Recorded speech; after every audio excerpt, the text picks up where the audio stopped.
This is Dr. Brandon Beals. I am the lead and founding pastor of Venture Church in the Seattle area.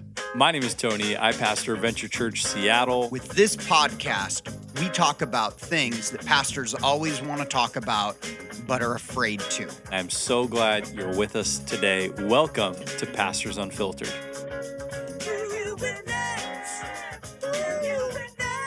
You are listening to Pastors Unfiltered. I am your co-host, Pastor Tony Matar, joined by my lovely co-host back in the house. He was gone last week once again and just traveling, seeing the world for Jesus. The world traveler, the Delta, he's not a Delta, he's an Alaska guy. The Alaska. The Atmos Platinum member. I am a Titanium member and has a titanium arm. Reverend Dr. Brandon Lee Beals, how are you today? Good. Can I point out that I was just gone last week and you were gone, the 3 previous weeks in a row? I was gone. Yeah, I was seeking the Lord. Yes. In sunny California. I was in Nashville, Tony. Okay, how was your trip? Tell us about it. It was fun. It rained the entire time we were there, so that was good because, everybody always talks about you go to Nashville, you want to move there. You don't when it's raining. So the staff I spoke at the men's retreat, and they bought me tickets to the Grand Ole Opry, which I had never heard of the Grand Ole Opry before because, I'm new to my obsession with country music last 5 years. So I didn't know that was a thing. So Di and I went to the Grand Ole Opry twice.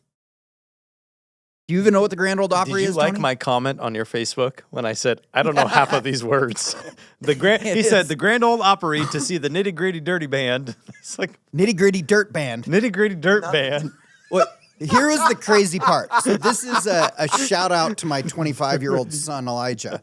I'd never heard of the Nitty Gritty Dirt Band, and I posted about it, and Elijah's like, oh, make sure and scream when they sing this song. Like, how does he know them? Have you guys ever heard of the Nitty Gritty Dirt Band? No, one really popular. One popular song. Okay. What's it called? I Need a The Bath. one that Elijah probably told me. There it is. That was the I need song. They soap. sang that, and I was supposed to scream. Fishing in the dark. Heard them sing it live. They're like 80. The real question, well, number one, I loved your guys' photo shoot. I thought that was adorable. Oh, Di loves those. You and Di are very photogenic. I'll give you credit. Second, did you have Hattie B's chicken when you were there? We didn't because there's one in Vegas, and I go to that one all the time. The one in the Cosmos. We did. Yeah. It was fun. There's probably former venture people that have moved to Nashville, like former youth students from various youth ministries I've led have moved to Nashville. And I am not kidding when I tell you, Di and I had a dozen people reach out to us and say, you're in Nashville. Let's hang out. Fun. That's fun. We only hung out with Sean and Whitney Lochi, though. Former youth kids from Modesto. Love it. And we were just talking about this. On Sunday, you have some big travel arrangements coming. Oh, yeah. Something pretty big you're doing.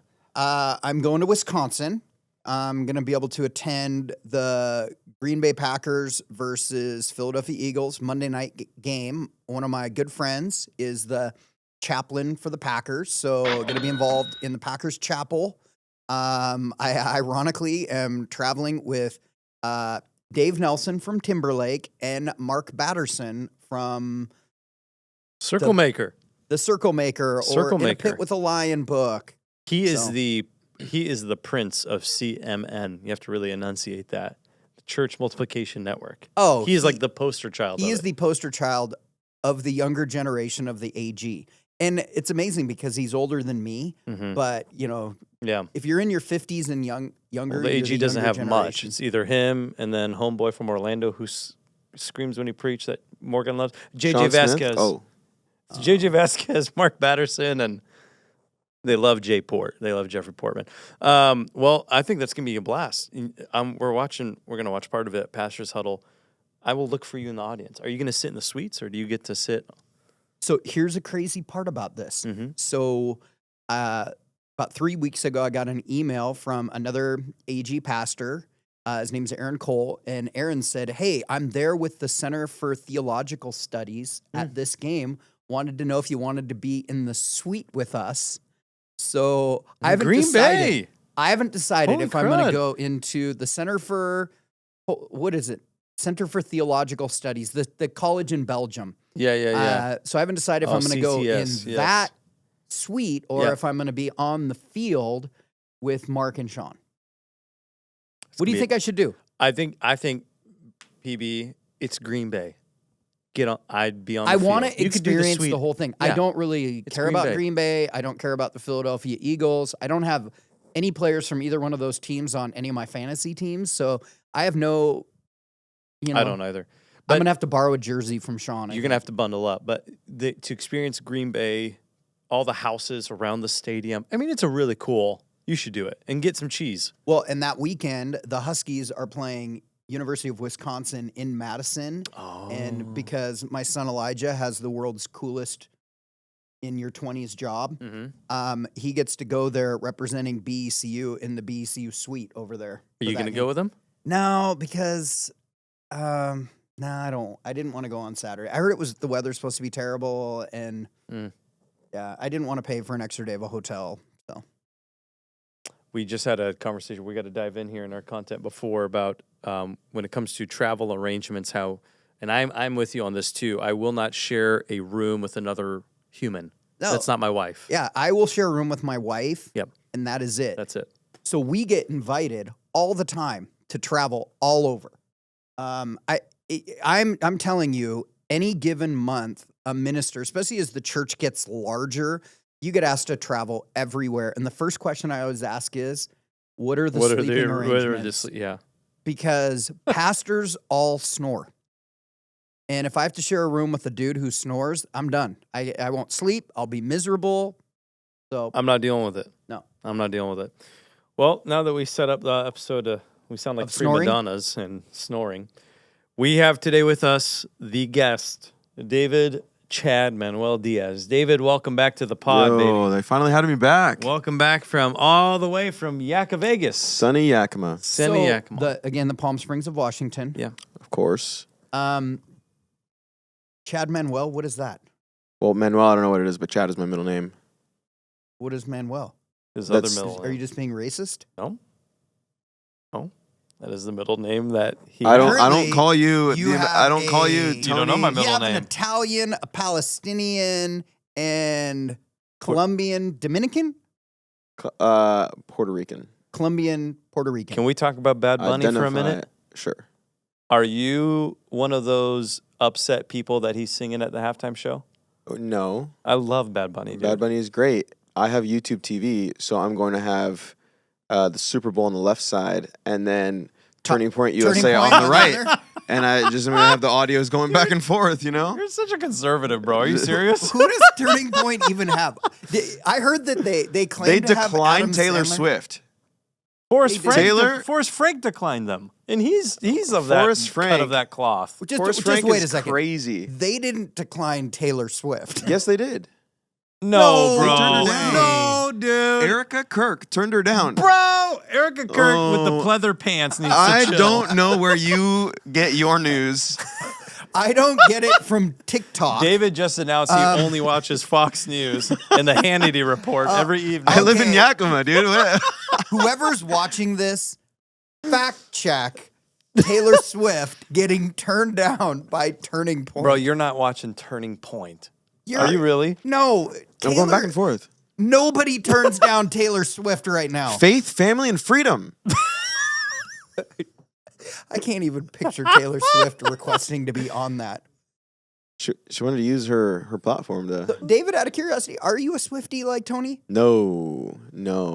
I'm not a Swiftie. You keep claiming I am. I listened to her album Despite once the fact that my "Did you listen to Spotify it?" Wrapped, like our car has Spotify like built in. Yeah. So my wife uses it. Yeah. So it says that, like, my top artists are like Taylor Swift, Brandon and Lake, Forrest Frank, Gracie, whatever. Gracie Abrams. She's amazing, dude. You know, and Sabrina Carpenter. Sabrina is phenomenal. Sabrina She was is just on actually SNL. really good. Sabrina Dua Lipa. Dua Lipa is my favorite artist I right thought now. that was her middle name. Who's Dua Lipa? Who's Dua Lipa? She's the greatest know. pop star of our generation. All right, let's dive in. Speaking of pop stars, now that you're one of them, That's actually hilarious. I'm kidding. Hey, big. We had a big Sunday here at Venture. It was fun. The building. 21st birthday? 21st birthday. The building Happy at Mill Creek birthday, was Venture. very lively in the midst of a. You know what's funny is you see all the construction, but you kind of like it's kind of background to all the people. When all the people are here, it's like, yeah, we're under construction, but it didn't take away from anything. It doesn't take away from anything. Absolutely. It is. I think before we even dive into Sunday night, again, for those of you that are listening, watching that might not be at Venture, might be in another state, we have been in the middle of a massive expansion since post-Easter. And it is absolute disarray and madness around here. Like I cannot explain the circumstances that people have to navigate their way through just simply to come to church here on Sunday. It is an experience. Now, when it's done, it's going to be beautiful. But I do want to thank everybody for all your patience and understanding because, wow, it is complicated. All of our offices, we are right now in a room filming in the back media room for this podcast. David knew he was going to be on this. He didn't even want to be in this back room because he thinks it looks terrible. But our normal offices aren't available. And It does look whack. This is what we're doing. Pause. This is Dallas's office, and the man is standing right there, and We're not hurting Dallas's look feelings. at he's just like, these Dallas, are my come work show conditions. yourself. What do you want me to Show do? him your smile. He's smiling right now. He's got a little. I'm not his gonna lie. little If I stash worked on. for you still and I was here, I would have been like, hey, I'm out. I'm going remote for the next 3 Don't be months. carried away. You do work for him still. I do, but not in the building. Oh, okay. Not in this building. Come work at our building. Yeah, it is. That's really far. It is complicated, but supposedly things start getting light at the done. end of the tunnel. Different areas will start being done over the next 2 weeks. Exciting. It's coming together. It looks amazing. The lobby's painted. Signs are going to start going up. When this building is done, this will be, I'm not just saying this because I'm the pastor of the church, but this will be the premier church building in this region. Yeah. Kind of gives me like Alaska Airlines like N Concourse Lounge vibes. Yeah. Honestly, I'm not trying to be funny. Like it's like the nice one, you know? And we didn't like, it was never in our paradigm to let's build this really nice building. This is what the city of Mill Creek required that we build so that we could get permits approved. So we are building the bare minimum of what we needed to build, but it is going to be something that we're all going to be very proud of. Come on, God is good. What a God. Sunday night. Do we want to talk about Sunday night? We'll end with Sora. We'll talk about Sora later. Okay. Sunday night was our 21st birthday. One of the things that we did is our last revival worship night of the year was a live recording of Venture music. This has been a dream of David's for, I don't know, you and I started talking about the possibility of this 5 years ago, probably. Yeah. And so it kind of came to fruition, and we did the live recording, and it was really incredible. I stood on the balcony. I wanted that experience. Great view.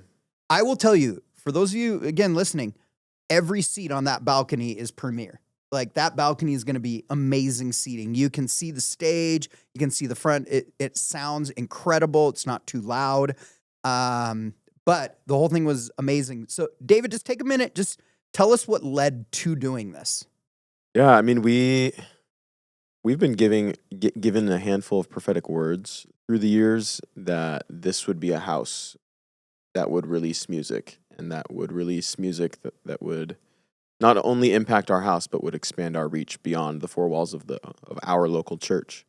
And we've tried to do this several times, but at our August revival night, that one was a special one. We did a united revival night. So we had all of our campuses come together. And in the midst of worship, I mean, that was kind of a cool one because we had so many different people who got the opportunity to lead worship at that night that I got to kind of take a step back and just worship with the room and not have to lead every single moment and whatnot.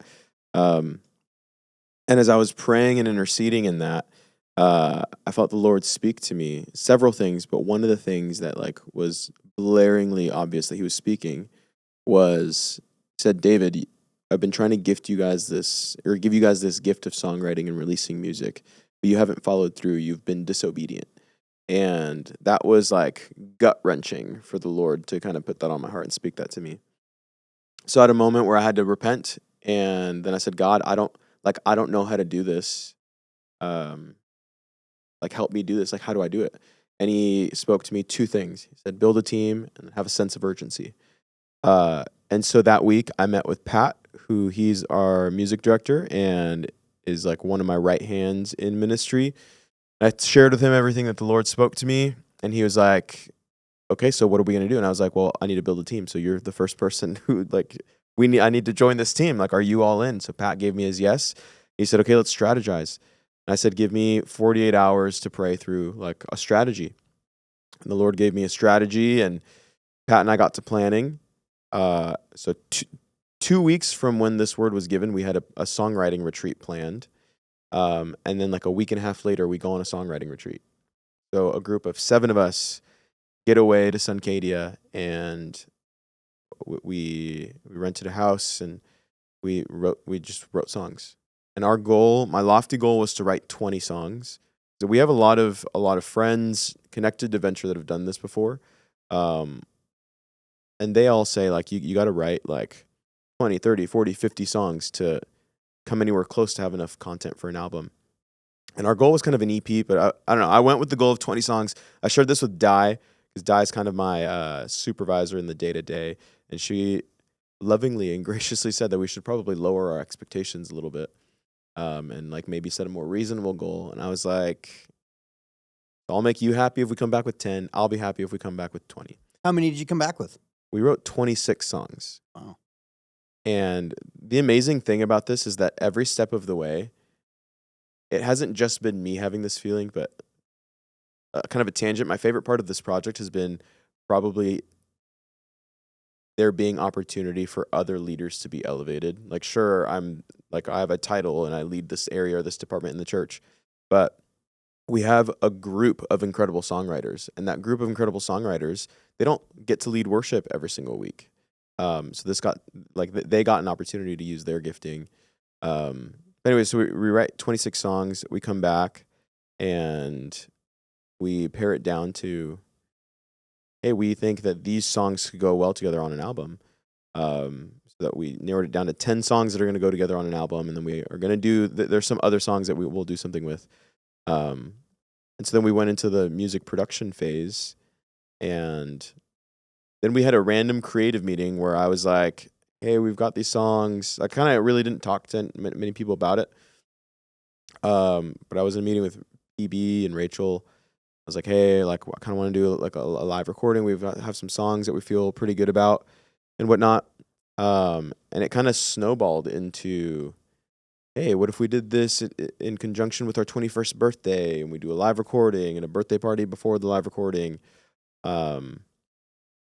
And that led us to Sunday night. It was amazing turnout. It was cool seeing the culmination of years. Like, I've been here for a little over 9 years. It's been cool to just see like how our church has not just grown in numbers, but how our church has grown spiritually. We've talked about it so many times. The wave of revival that hit our church a couple of years ago, post the Asbury revival, setting a culture of not just a culture of worship and a culture of drawing near to the Lord and hunger for the Lord, but actual demonstration in that, and it being, honestly, us being kind of charismatic in that and passionate in that. It's just kind of seeing all of that lead to Sunday night was really, really cool. So, again, we didn't talk to you about this ahead of time, so you're going to get kind of hit with questions as we go. Yeah. I think you in the worship department, like total people involved in the worship department, how many would you say it is? Over 100 at our campus, over 100. So Central Campus alone, over 100. How many worship people involved in the worship department in Seattle? About 20. So just 2 campuses alone, there's 120 people. So obviously all of these people are, sorry, I'm looking at all the text messages I'm getting from everybody. So all these people are just critical in the mission of worship here at Venture. And all of these people were key contributors in the development of our really spectacular worship ministry that we have. How did you guys choose who would be on that group of 7 that went on the songwriting retreat? I'm not putting you on the spot with that. I think this is a great, because you and I have been asked this question a lot, and this gives you an opportunity to kind of answer it so people hear how that happened. Yeah. And then also maybe share how, as these projects evolve, how the involvement of others will happen too. Yeah, I mean, this happened really, really fast. Like from this being an idea to the songwriting retreat was an insanely fast development. And then from there to the music production was also an insane, it's kind of given us a whiplash. So everything happened really, really fast. So part of it was who's available that quick. Who's available that quick? Who has the flexibility? Like these people all took last minute, took a week off work and then paid their way. So they took PTO and then paid their way to go on a songwriting retreat. A lot of it was prayer. Like every step of the way there was prayer. So I met with Pat. We prayed. One of the things that we left with was we're going to pray through who's going to be a part of this. And he and I together were like, hey, here are the people. And throughout the rest of that week, he'd be like, hey, the Lord put this person on my heart. And I was like, literally same here. And then the next day I'd be like, hey, these 2 people came to mind. And he's like, I've been thinking about them and praying for them today. Like that's confirmation from the Lord. So it really was the Lord who assembled this group of people. There were people that we asked who I didn't even realize this is how much it was God and not me, or not just Pat and I deciding. There are people who I asked that I had no idea had an interest in songwriting, no idea that they were genius songwriters. Like Audrey's been around the church forever, and everybody knows that Audrey has released her own music. She's a songwriter. She loves the Lord. She writes worship songs. She writes other songs. So Audrey is one of those people. But everyone else that went on this retreat, I did not know had the gift and had the heart for songwriting. Like it was literally the Lord speaking to Pat and I as we were trying to figure out, hey, how do we do this? How do we build a team? And on Sunday night, I think you guys recorded 4 songs. Recorded the first 4 out of the 10 that we're releasing, yeah. And so, just letting everybody know, there will be involvement from other people on our worship team in the future songs that are recorded. Yep. Yeah, so we have people that weren't able to be there for scheduling conflicts and whatnot, just because this all happened so fast, and the calendar, I mean, there's a lot happening at the church. The calendar is complicated to coordinate, but we're excited to have Megan sing lead on a couple of the songs that are next recordings, and other people. All of this has brought to light. There's so many people that are interested in songwriting and interested in being a part of it, and this has brought the question of okay, well, how do we involve our campuses? What part of this is Mill Creek specific, but what part of this is global for our entity? And so we kind of took that to the drawing board and prayed, and we're like, okay, well, one of our next steps is to do the Venture United Revival Night. I think was a highlight for the year for all of us. In fact, today, one of our campus pastors in our staff meeting shared how that night has impacted their campus that's 5+ hours away. That they then followed it up, and their worship pastor had a revival night. Yeah, and so they're now doing this too. So one of the things that the Lord has put on my heart that I actually got to collaborate a lot with Pastor Tony on this is that one of the next steps is a Venture United project. And so that's going to be an opportunity for us to pull together our campuses, our campus worship leads, and a couple of our songwriters, and get them all in the same room for a couple of days and write songs that we release as Venture United. So we'll pull Jensen in, and we'll pull Destiny in, and different people. It's really exciting. There's so much learning that comes with this. I've helped produce music before. I've helped write, but I've never led anything like this before. I've never gone from I don't know what's happening to all of a sudden the Lord's moving in this, and then I'm on this high, and then now there's a ton of work to do. It's just a whirlwind. So I've heard about the way that Elevation Music writes their music, that they will get away on a songwriting retreat, they'll write the music, then they bring in Stephen Furtick, and they go through all the songs with Stephen Furtick, and he shares his input. He actually goes on these. I invited to come in and share our input on any of it, Tony? Just curious. I was never asked to check the theology on any of these songs. I suggested a 1-word change that I still think is the right move, but David just ignored me. I didn't ignore you. I said, If we were buff, I hearted it and I said thanks. If we were buff like Stephen Furtick, would we be invited next time? Steven goes on the songwriting retreat. Stephen Furtick, literally, you want to know what he did like 2 Sundays ago? He like got excited and, he's all like amped or whatever. He's like, tweaking out on stage. And then he goes up to his worship pastor and he was talking about like, pick up your mat. And so he picks up his worship pastor on his like just literally scoops him up, starts carrying him around like a mat. So I feel like we need to take our relationship to that level. I don't like touching people. I'm out. Don't get near me. I'm not a big toucher. Okay. So I might like high five you or fist bump you or something. I'm picking you up in my heart. How's that? There we go. I am your favorite spiritual son, according to AI. Yep. Okay, so anyways, in the evolution of the songwriting for Venture, eventually me and Tony will be involved. Eventually, Tony can come do a passionate spoken word in the middle of one of the songs. PB, we'll do a song where you come out and like you like yell a word and we'll echo it and like. One of my favorite parts of this, Tony, was I showed up at the worship night. Normally at the worship nights, I get like right away everybody says, "Okay, PB, here's what we need you to do, X, Y, and Z," and that, and I was told nothing. Like you do nothing. We saved you. We put a reserved sign with a name specific. We really took care of people that night. Our hospitality was and actually, you're usually heavily involved in the worship nights too. Were you asked to do anything? No, I'll give credit though. Johnny White has grown. I haven't heard Johnny White speak in a long time. Johnny sing? He did great. He did. He did sing. I know. He did. I got to admit, me and Tony would not have done that. Great. That's pretty good. So these Tony's four like songs, the John Gray of Seattle. Please don't say that. He's had 5 moral failures. Hey, I was at a service where it got just get her a Lamborghini. It got prophesied that he was going to get a Bentley. So I was at the service where it got. He got it. And he got something else. All right, back to the seriousness of this. So you recorded 4 songs. What is the plan with those 4 songs? Those songs now go into post-production. So what we'll do with those songs is we will make sure that we'll take the recordings from the room, and we will listen through and then change or adjust, called overdub anything that wasn't perfect. And then those go to mixing. So then they get mixed, or they get edited, and then mixed, and then mastered.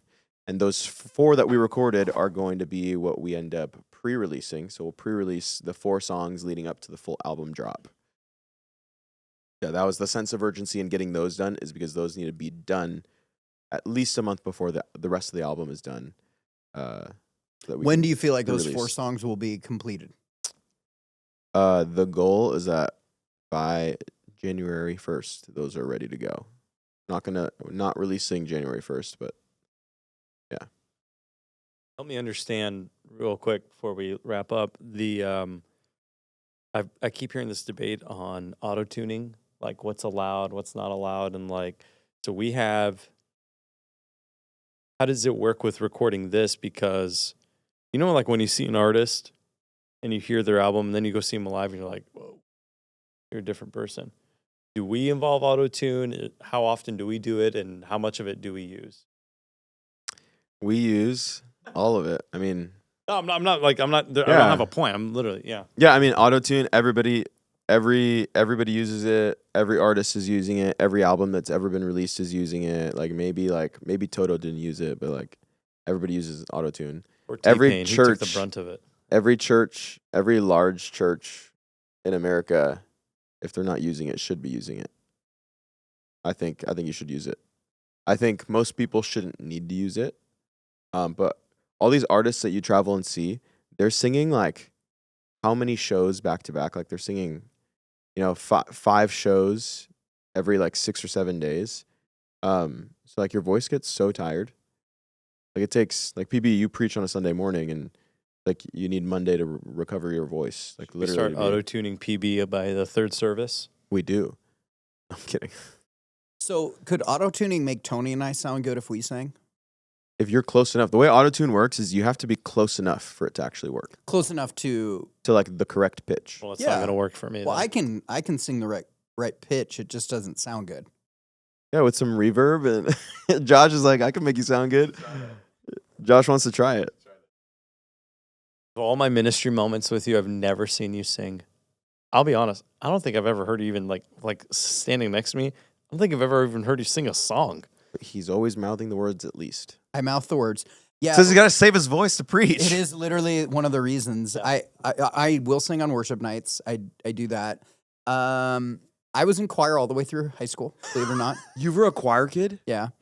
So All No, did you guys go on like choir trips? oh yeah, of course. Those are So that's why crazy. I do know how to sing on pitch. And for years, I obviously as a youth pastor, I would get stuck leading worship. So your kids get their musical abilities from you. You Their play guitar, lack don't of you? Musical. They Do I get play their- guitar? No, you play. I thought No. you play. Judah No, you put has my guitar all the on backwards musical once. ability for our entire family. Rachel also plays the keys. Wasn't there a season as a youth pastor where you had to also play an instrument, or did you just sing? No, I thought I had to learn how to play the guitar. So my mother-in-law gave me her guitar, and I would lock myself in a room and turn the lights off because that's what musicians do. They got to play in the dark and be sad. We do. And so I was trying to learn how to play chords, and I would spend hours learning like 3 chords. And then in the middle of this, I had a word from the Lord. He said, Brandon, lay down the guitar. Lay it down. I will always provide you worship leaders that will never make it so you have to lead worship if you will just lay down the stinking guitar. What a When rhema God word. says lay down the stinking guitar, you lay it down. You laid down the guitar, and what did the Lord bring you? Jared Ming. I mean, for my entire ministry, I had Josh Neisinger when I was in Everett, and he was like the best youth worship leader in the region. Then I had Sean Lochi, Nick Morris, Jared Ming. I've had David. We've had, who else has been the worship?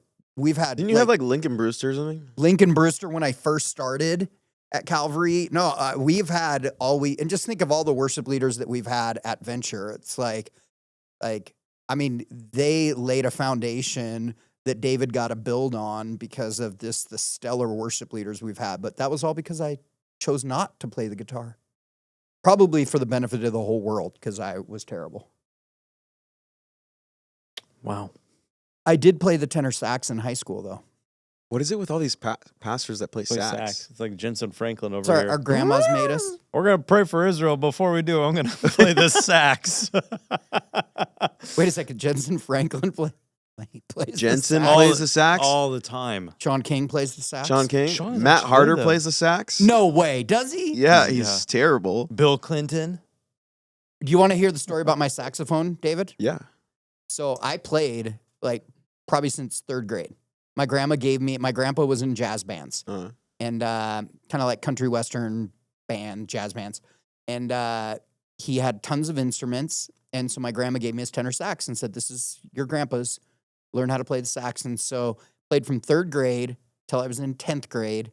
And 10th grade, I had to make a decision, sports or band. you picked sports. Well, of course. And so I chose sports. And my grandma was so upset. She took the saxophone back. She took it back. Took it back. Then when my grandma died, I was excited to have it, like that would be a memento to remember my grandparents. Yeah. And my Aunt Sandy sold the saxophone Hey, it before could've I been could worse. take it. At least she didn't leave it in her will that you couldn't take it back. I just, know. There's Isn't it some amazing wild that things my that happen with grandma wills. punished me my because I sitcom stopped mind, playing. I started thinking of PB's at the funeral. He grabs the sax when no one's looking. He walks out. Starts playing his cousin Songbird. goes, "What are you doing with the sax, man?" Hey, believe it or not, they would do Give me this the thing where sax. all the schools in kind of the Everett school. I was in. Yeah. I went to Meadowdale, but we had this huge, all the high schools in the area would compete to be in this. It's called honor band, Mm-hmm. and I was first chair saxophone in honor band. That's actually impressive. So you were good. I was first chair. That's impressive. Then I stopped playing, and then my grandma never forgave me. Part of it was I started going to that prep school, and the only band they had there, they had me playing the tenor sax. This guy named Paul Hermie played the drums terribly. I was better at playing the drums than he was. And all violinists. Paul Hermie. His name is Paul Hermie. The ironic thing about Paul Hermie is Paul Hermie bought my house in Mill Creek. No way. Yeah, that's the guy golf that course bought house. My house. Yeah, Paul Hermie. That's so So, funny. Paul, if you're listening to this, Paul Hermie was, by the way, the greatest soccer player for like 2 years running in the state of Washington, got a full ride scholarship to UW, play soccer. So he was way better at soccer than he was drums. Another guy that made a wise choice. Put the instrument down, sports. Yep.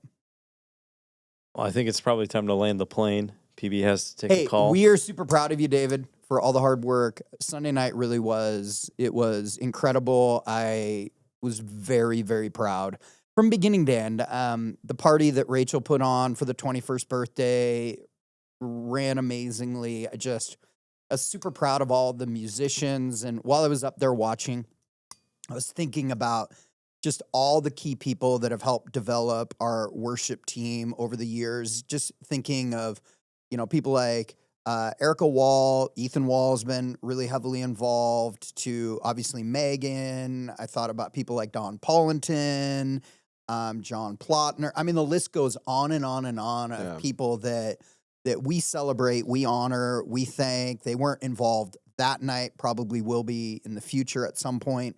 But God has just really blessed this church with extraordinary musicians, extraordinary singers, and that really is because they believe in you. And as a pastor, I talk to friends all the time, and they're like, if I could only find a drummer that would play every Sunday. And Venture has like 7 drummers, and we're really blessed. And that Sunday night was kind of like, this is the most Christ-like, godly way I can, but I would call it was like show-off time for our worship department. And so as the pastor, I was proud. What about you, Tony? What's your closing thought? There's sentiments. It's amazing, David. You got a vision, you heard a word, and you ran with it. Do you think that you're ever going to play the drums at one of these? I was asked not to anymore. I had one bad worship night. What do you think if sometime I came up with the sax, you came up with the drums, and I'll preach, and then no one will ever come back to anything? I could still probably hold down on the drums. And I could slap the cajon pretty well. You would leave PB in the dust? And I'd let him do his sax, yeah. He could do the offertory with the... He could. Well, hey, David, proud of you, bro. Thanks, Great guys. job, man, honestly. You guys want to talk about Sora? Well, you have a call in about 12:15. Okay. So David and I have been making a ton of AI videos. We love AI. We love AI, and we make Soras and we send them back to each other. And David, I have a question. When do you make the Soras? Do you make them late at night like I do? No, dude. I only do it when you send me one.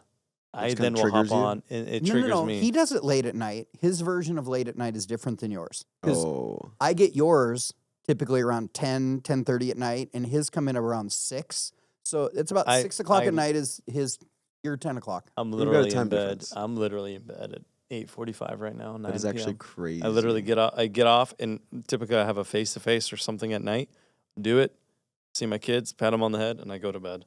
Honestly, my Aura ring is telling me that I need to go to bed earlier. Yeah. But I'm waking up very trying early. To work on it.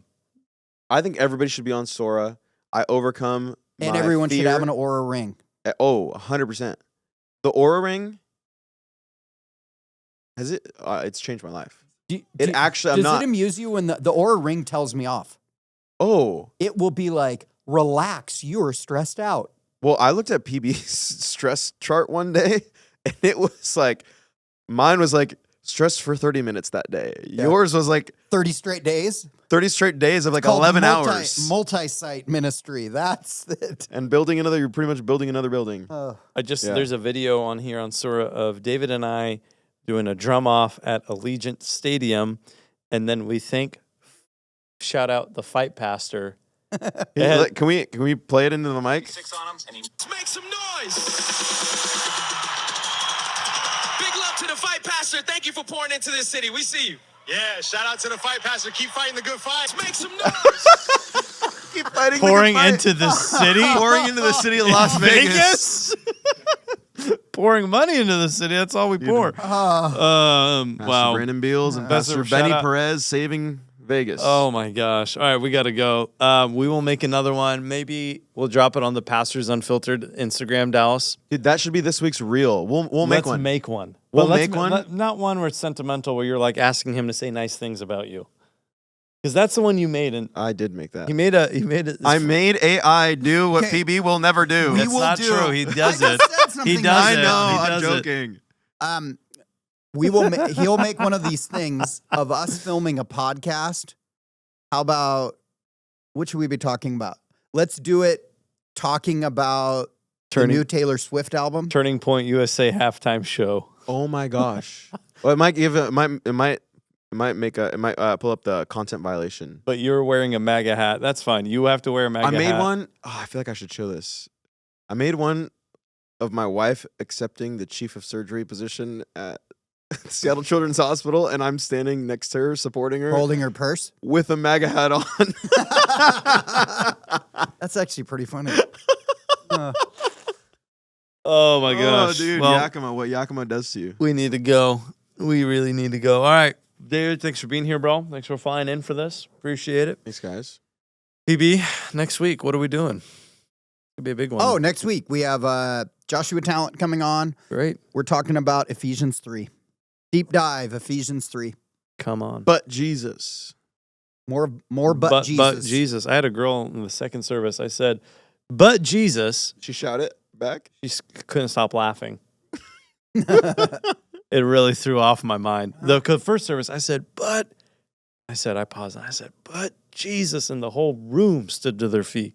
Second service, this girl wouldn't stop laughing, and it totally killed the That's vibe. because Ariel finds you funny. It wasn't Ariel. That's the worst part. Who was it? I actually know. I'm not going to throw him under the bus. Kate Jenkins. Okay, we love you guys. We'll see you next week. Pastors Unfiltered. Don't forget, like, subscribe, give us 5 stars. Jesus is the hope of the world. Let's make him famous. Raiders roll.